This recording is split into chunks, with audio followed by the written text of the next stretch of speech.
Bonjour, Vous allez bien? toujours et vous? Bon alors, c'est quoi ces shorts? Ces shorts, c'est les shorts du concert d'Harry, Ah, peux-tu préciser qui est Harry pour ceux qui Harry connaissent pas? Style.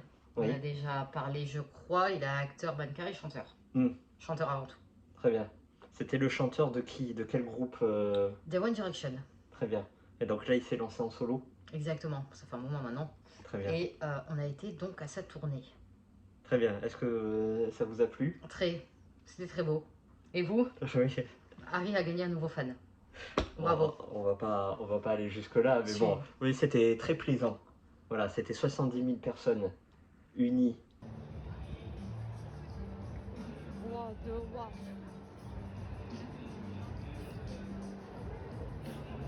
pour cet événement. Exactement. Très bien. Bon, c'est pour ça que vous avez en short les 18 chansons du concert. Voilà, un petit extrait comme ça si ça vous intéresse.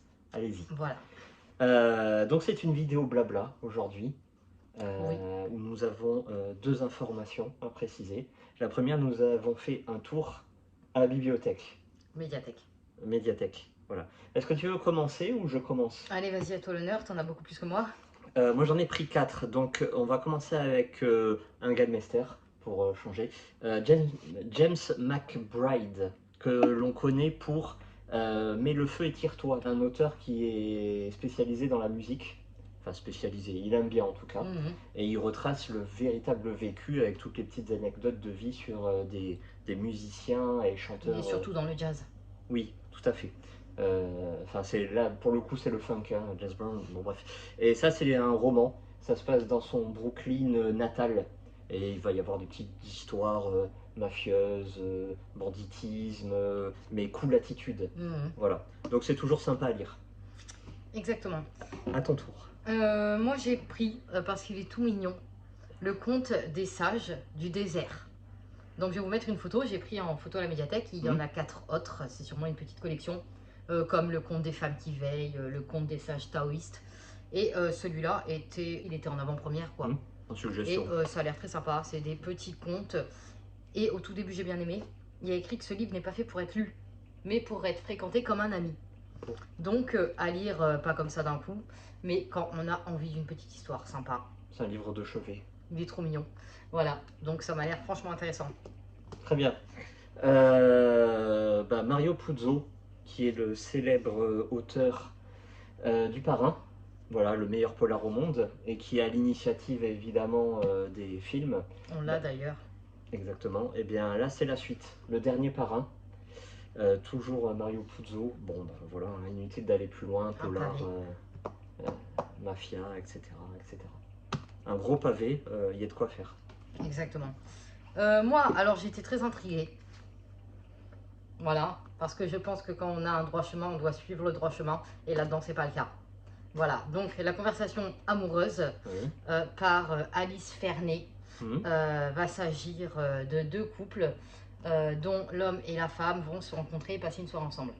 Bon, l'homme est en plein divorce, c'est sa femme qui l'a demandé. Par contre, la femme, elle est enceinte, a déjà un enfant, a son mari, a une belle vie, et pourtant, ça ne va pas l'empêcher d'aller voir ailleurs.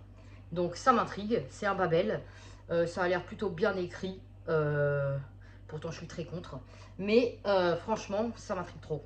Voilà, on verra bien. Très bien. Pour notre rubrique classique, doit-on toujours lire L'écume des jours de Boris Vian en 2023? Réponse bientôt. Exactement. Suivant, et mon petit dernier, c'est Et ils meurent tous les deux à la fin. Que j'avais déjà dans l'œil quand il est sorti, parce que la couverture, bon bah je la trouve trop belle. Forcément, je l'ai trouvé à la médiathèque au rayon ado. Mais ça, c'est une histoire d'amour gay, on va pas se le cacher. Et j'ai discuté avec Cindy, la gagnante de notre précédent concours. Des âmes sœurs. Voilà, qui l'a lu, qui me l'a conseillé, pourtant c'est pas trop mon genre. Et qui a également lu le préquel, elle m'avait conseillé de commencer par le préquel. Sauf que bon bah je voulais pas l'acheter et là je l'ai eu à la médiathèque et donc bah je l'ai pris. Voilà, tout simplement, il m'a l'air franchement trop bien. Donc le thème c'est que feriez-vous s'il ne vous restait qu'1 jour à vivre? Donc j'ai déjà lu un truc similaire mais c'était 100 jours, un truc comme ça. Et là c'est un seul jour. Ça m'a l'air franchement pas mal. Au moins ça dépayse un peu des thrillers. Très bien. On va finir par Deon Meyer, le célèbre écrivain du sud-africain qui fait des policiers. Sauf que là, il avait une histoire qui lui trottait dans la tête depuis des années, en lien avec l'Apocalypse. Voilà. Il fait partie, c'est ma soeur qui m'a envoyé un lien des 10 meilleurs romans de science-fiction. Et celui-là en fait partie. C'est encore un pavé. Regardez ça. Donc, eh ben, allons-y, allons voir si l'Express a tort ou raison. Voilà. Et donc, on y va. Il a totalement changé de genre. C'est pas du tout du policier, donc moi ça m'intéresse. Ça m'intrigue. Très bien. Je sais pas si j'oserais me lancer dedans en fonction de ce que tu me diras, parce qu'il est vraiment énorme. Alors, la deuxième information. Oui. Je t'en prie. Attention, on aurait peut-être dû commencer par ça parce que c'est le meilleur dans l'histoire. Oui. On a enfin on s'est lâché. Apple TV+. Exactement. C'est parti pour une nouvelle aventure. Très bien. Est-ce que tu peux préciser, parce que des fois il y a des gens ils savent pas ce que c'est Apple+.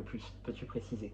Alors c'est une plateforme pour regarder des films et des séries, exactement comme Netflix ou Amazon.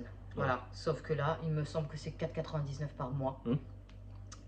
Et ça concerne Apple. Oui. C'est Apple qui a l'initiative de cette plateforme-là. Alors attention, si vous voulez ça sur votre télé, il faut un petit boîtier. Voilà. Petit boîtier, mais gros prix. Exactement. Voilà, évidemment, on est chez Apple là. Voilà. En fait, mais la qualité, elle est là. Et leur série, on en a commencé une, celle que j'arrête pas de recommander. Servant. Qu'en as-tu pensé? Pour l'instant, c'est très très bien.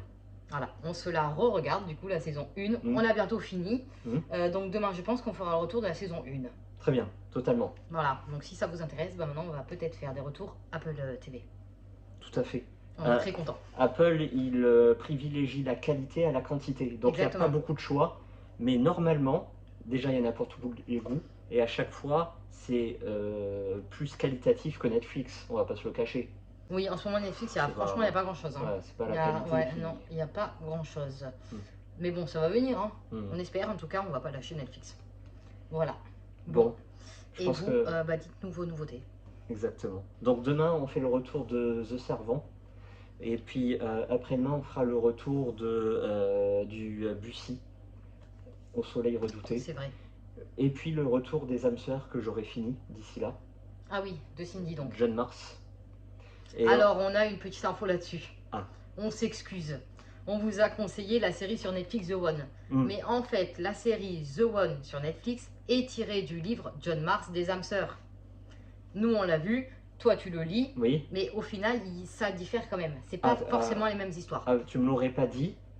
Oui, le principe est là, mais les histoires sont complètement différentes. Parce que de ce que je me rappelle, dans The One, on suit quand même la vie de la femme qui a créé ça. Oui. L'entreprise d'ADN de recherche pour les couples. Voilà. Alors que dans le livre, ok, on suit cette personne-là, mais on suit en parallèle 4 autres destins. Des couples donc. 4 autres personnages. Et donc c'est beaucoup plus dense. Voilà. Bon, de toute façon, on sait que c'est toujours mieux les bouquins, mais on vous conseille toujours la série. Très bien. On a été clair, concis et pertinent. Et précis. Allez, à très vite. Merci à vous et puis à demain. À demain.